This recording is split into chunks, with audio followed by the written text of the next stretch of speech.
Hello everyone, আসসালামু আলাইকুম। আশা করছি সবাই অনেক অনেক ভালো আছেন। আজকে কিন্তু বৃষ্টি হচ্ছে সকাল সকাল থেকেই। ঝিরি ঝিরি বৃষ্টি পড়ছে, রাস্তাঘাট ভিজা। আর এই মুহূর্তে দাঁড়ায় আছি মৎস্য ভবন সিগনালে। সাইকেল নিয়ে আছি। সাইকেল রাইড করতে অনেক বেশি ভালোই লাগে। আর এই মৎস্য ভবনটাতে প্রচুর চাপ থাকে, যেহেতু এটা চতুর্মুখী একটা মোড়। প্রচুর চাপ থাকে এখানে। একটু দেখে শুনে পার হইতে হয়, না হলে কিন্তু দুর্ঘটনা ঘটার সম্ভাবনা থাকে। আমি চলে যাব হচ্ছে মৎস্য ভবন থেকে হচ্ছে শাহবাগের এই রাস্তাটাতে।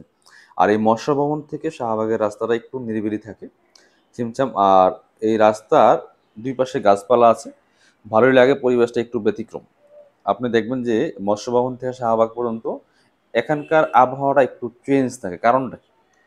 কারণটা হচ্ছে আপনার এখানে গাছপালা আছে অনেক বেশি, এই জন্য একটু সবসময় এখানে আবহাওয়াটা একটু ভিন্ন রকম থাকে। টিপ টিপ বৃষ্টি আসতেছে, বৃষ্টির মধ্যেই হালকা হালকা ভিজে রওনা দিলাম। কিছুই করার নাই, এই বৃষ্টি থামে এই বৃষ্টি আসে। বৃষ্টির দিন এইটাই স্বাভাবিক, বৃষ্টি আসবে, এটাই বৃষ্টির ধর্ম। গাড়ি আছে হালকা। আহ, এই রাস্তাটায় রিক্সা তেমন চলে না, দুই একটা আসছে, তাও আবার টাইম সকালবেলা এই রাস্তায় রিক্সা ঢুকতে দেয় না। আর কিন্তু এই গাড়ির হর্ন, মানে প্রয়োজনীয় হর্ন বাজায়, অপ্রয়োজনীয় কিন্তু হর্ন বাজায়। এটা যে কত একটা, এই হর্নের শব্দ যে কতটা ক্ষতিকর আর কতটা ক্ষতিকারক, এটা আসলে মানে আমরা মনে ভুলে গেছি। একটা বিষয় খেয়াল করবেন, যে ব্যক্তি গাড়ির মধ্যে থেকে হর্ন বাজায় সে কিন্তু এতটা টের পায় না। সামনে থাকা মানুষগুলা, আশেপাশে থাকা মানুষগুলা যে পরিমাণ টের পায়। আসলে আমরা গাড়ি মেনটেন করি, বাড়ি করি, টাকা পয়সা কামাই, সব কিছু উন্নতি হচ্ছে, কিন্তু আমাদের মানুষের কি উন্নতি হইতেছে? মনে হয় না। শুধু টাকা পয়সা, বাড়ি গাড়ি, বড় বড় বিল্ডিং, রাস্তাঘাট, এগুলাই কি শুধু সভ্যতা? নাকি সভ্যতার জন্য আরো কিছু আছে? আসলে আমরা সভ্য হব কবে? এই যে রাস্তার মধ্যে কেউ নিয়ম মানে না, কার আগে কে যাবে, কেউ লেন মেনে গাড়ি চালায় না, বেশিরভাগই। এখন নিয়ম মানতে যদি বাধ্য করতে হয়, তাহলে তো প্রত্যেকটা গাড়ির সাথে সাথে প্রত্যেকটা রাস্তার পয়েন্টে পয়েন্টে এভাবে ট্রাফিক দিয়ে রাখতে হবে। এটা কি সম্ভব? কারণ নিয়ম মানানোর দায়িত্ব যেমন আছে, নিয়ম মানারও কিন্তু দায়িত্ব আছে। আপনার নিজের থেকে নিয়মগুলা মানতে হবে। আপনি, আমি, আমরা সবাই যদি নিয়মগুলা মানি, তাহলে সমস্যাগুলি কম তৈরি হবে। রাস্তাঘাটে যানজট বলেন, খুবই কম লাগবে যদি নিয়ম মানি। শুধু রাস্তাঘাটের ব্যাপার কেন, প্রত্যেকটা জায়গায় আমরা যদি নিয়ম মানি, আমরা যদি ডিসিপ্লিন মানি, শৃঙ্খলাবদ্ধভাবে চলি, তাহলে সব জায়গায় দেখবেন যে সমস্যা কম হবে। আর এই সমস্যা থেকে আমরা পরিত্রাণ পাবো। আর যদি আমরা নিয়ম না মানি, আমরা অসভ্যর মতো কাজকর্ম করি, অসভ্যর মতো আচরণ করি, তাহলে কিন্তু কি হবে জানেন? তাহলে এই সমস্যাগুলি আমাদের ফেস করতে হবে, আমাদের উপরেই আসবে এই সমস্যাগুলি। এটা আমরা কয়জন বুঝি?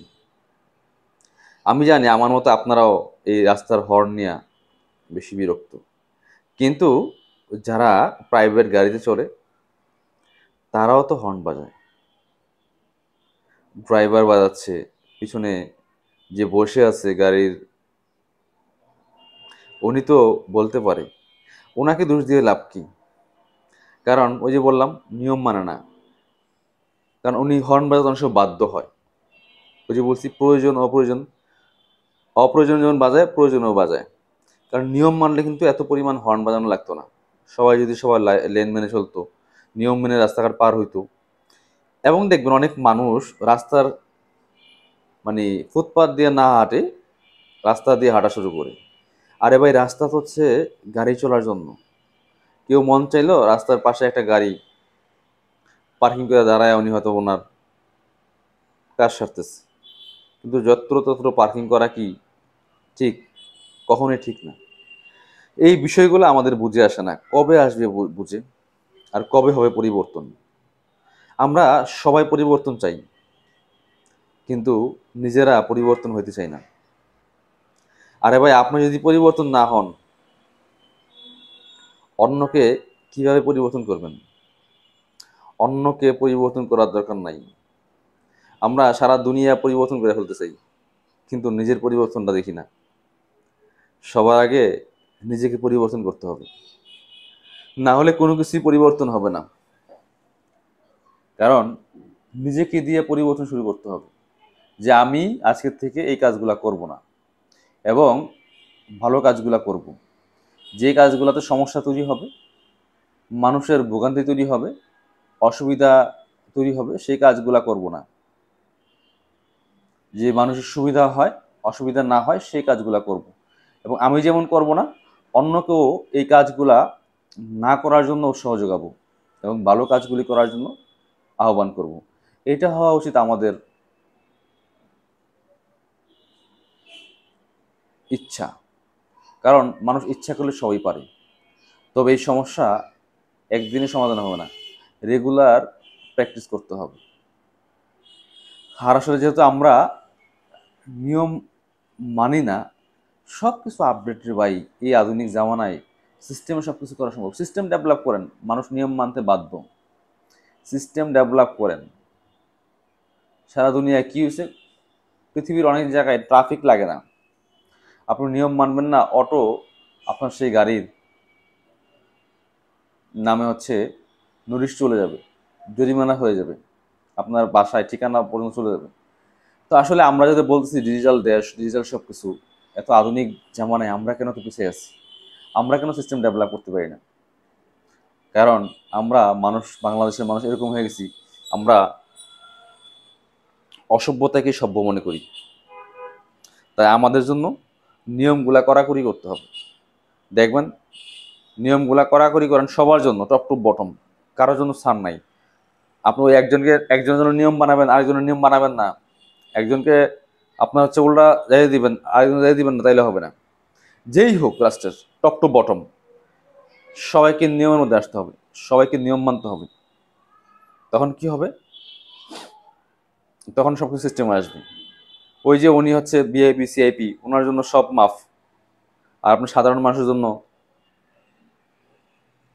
সব কঠিন, তাহলে তো হবে না। আপনার সবার জন্য নিয়ম এক হইতে হবে, তাহলে পরিবর্তন আসবে। এছাড়া পরিবর্তন নাই। যাক, কথা বলতে বলতে দেখতে দেখতে চলে আসলাম মার্কেটে। এই যে পার্কিংয়ে সাইকেল রেখে চলে যাব দোকানে। অনেক কথা বললাম, ভুল ত্রুটি হলে মাফ করবেন। আসলে এগুলি বাস্তবতা, দেখতেছি তো। এগুলো অনেকেই ভাবেন, হয়তো অনেকে বলেন না। আসলে কাউকে না কাউকে শুরু করতে হবে, এছাড়া পরিবর্তন আসবে না। তবে যারা দায়িত্বে আছে, প্রশাসনে আছে, তারা কিন্তু এই বিষয়গুলো ভেবে দেখবেন। আশা করি ভালো থাকবেন। আসসালামু আলাইকুম, আল্লাহ হাফিজ।